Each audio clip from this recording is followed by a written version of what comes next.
Little Giants. The movie is basically that they assemble this team of goofy ass looking kids, but they're missing a quarterback. And they find one throwing toilet papers in a shopping cart. And they find Stan.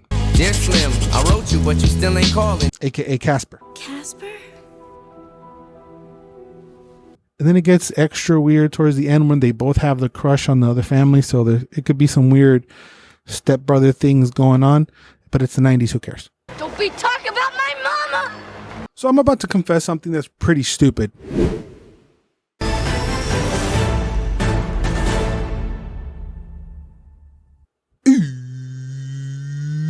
Welcome to List. This is a show where we watch a movie from an all-time movie watch list, watch it, and review it for review and pleasure. The movie we're scratching off the list today is a 1994 childhood classic of mine, Little Giants. Misfits form their own opposing team to an elite Pee-wee football team coached by the elite team coach's brother. This was one that I saw a lot as a child, but I never saw the whole thing. You might be saying, what the hell? How does that work? Well, back in the day, we used to have VHSs where you can record stuff off of TVs. So on our little VHS, we had half of this movie.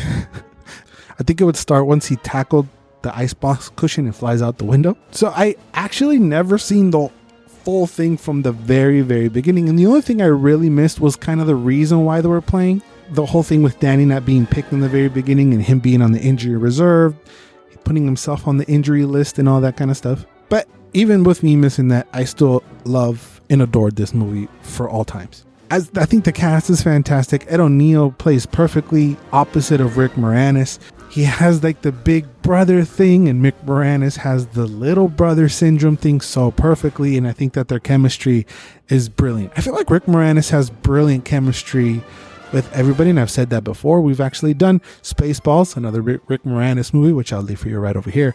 But he's obviously a legend in the game, and I don't think he's ever had a bad movie. This is very much an underdog story. Each kid has their own little storyline and obstacle to overcome.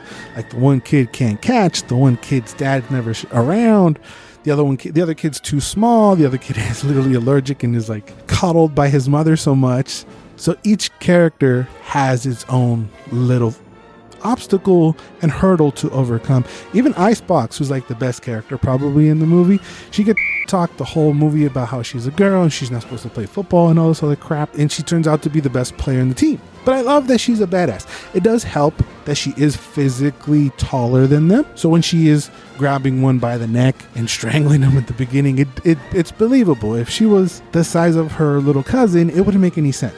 But she even gets it from her uncle, and you can totally feel the neglect from the beginning of the movie when he decides not to pick her. Another trope is like the missing parent. She doesn't have a mom. They don't kill her. They do say that the mom left them, and they don't really expand on that a whole lot. And then it gets extra weird towards the end when they both have the crush on the other family. So it could be some weird stepbrother things going on, but it's the 90s. Who cares? The movie is basically that they assemble this team of goofy ass looking kids, but they're missing a quarterback. And they find one throwing toilet papers in a shopping cart. And they find Stan. Dear Slim, I wrote you, but you still ain't calling. AKA Casper. Casper? Devin Sawa, who actually played Junior, AKA Stan, and Casper. He was actually 15 during filming, and he was way taller than his 10-year-old castmates. So he can actually be seen wearing only socks in some of the scenes. Junior's kind of the only one that really doesn't have any flaws. He's like the shiny, nice, pretty quarterback, but he's definitely not the star of the movie. Icebox is. She takes the whole movie. Her performance is brilliant. But as a kid, while I'm watching this, rather than wanting to be like Junior, I think I wanted to be one of the kids. I think I wanted to be a team member. I wanted to be Icebox team member rather than I want to be Junior because he's so cool. And that was something that I think was very hard to kind of do in a sports movie in the 90s, because you usually want to be that character. And I think that's what's kind of the point. They didn't want to take the shine away from Icebox. I love the music. The music is great. It's very college-y band music that goes with the whole football vibe. Like I said, the little brother syndrome definitely gets explored a lot in the movie and plays a pivotal part in the second half speech. The whole one-time thing, just the fact that Danny gets over having for Spike actually means a whole lot. But there is a goof there that didn't make a whole lot of sense to me. And we can just attest it to Spike's dad being a complete buffoon and a moron. Because how did he not know the difference between Danny and Kevin? If you're a fan of somebody and you see their brother, you know who's who. But I just chalk it up to Homeboy being a complete meathead. We do get some NFL player cameos, and those were nice to see. And obviously we get John Madden doing his whole shtick. Started out here on I-70. We're coming across here. We went up 104, then we took the 49er, then we were going to take a shortcut. So we go 10, 12, 48, Hut, and we have to hit Canton. Bam, and we have to hit it hard. And I don't know where the heck we are. And I especially love that the nerd in his computer, he actually has a Super Nintendo in there with a Madden 94. So the annexation of Puerto Rico play actually came from an SNES. That's awesome. I caught that. I was right there. I couldn't tell what the other stuff was, but I caught the SNES for sure. There's a lot of great parts in this movie, man. You have the chase with the go-kart. You have Ed O'Neill flying out the window. A lot of them coming from the game itself as well. Definitely tell me your favorite part of the movie down in the comments down below. But my favorite part of the movie is when Coach Kevin is giving his speech the day before the game. Tomorrow on that field, it's do or die. Win or cry. Go, baby, go! It just kills me every time. Like, bro, they're kids and you're a day out. Could you chill? What are you doing? Was the way. Also that same day, watching it now, seeing how Icebox, or in this case Becky, is getting pissed at Danny didn't make a whole lot of sense to me, since it was actually her idea to begin with to have the game. But at the same time, I kind of get her struggle. She's trying to get in touch with her feminine side, but her tripping as she's running up the stairs made me forgive her. During the game itself, we get Simpsons legend Harry Shearer. It's my pleasure to bring you the game today, and what a day it is. We're here at Kevin O'Shea Stadium, located in Pastoral, Urbana, Ohio, the scene of what's become known as the Mania in Urbana. His voice it becomes immediately recognizable. Like I said, there's a ton of memorable moments in the game, and I like that the game takes about 35 minutes of the movie. You got Don't Be Talking About My Mama. What's the matter, Four Eyes?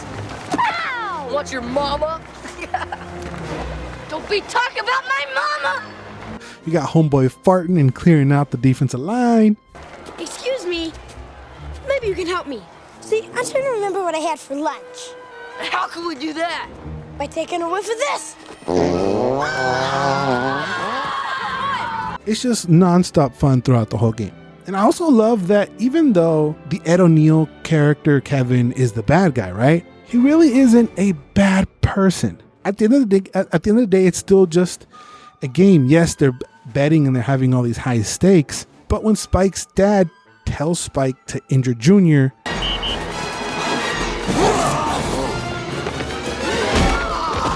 he tells him, Hammersmith, if that kid of yours pulls another stunt like that, you're both out of here. Hey, come on! I thought you wanted to win. Not like that.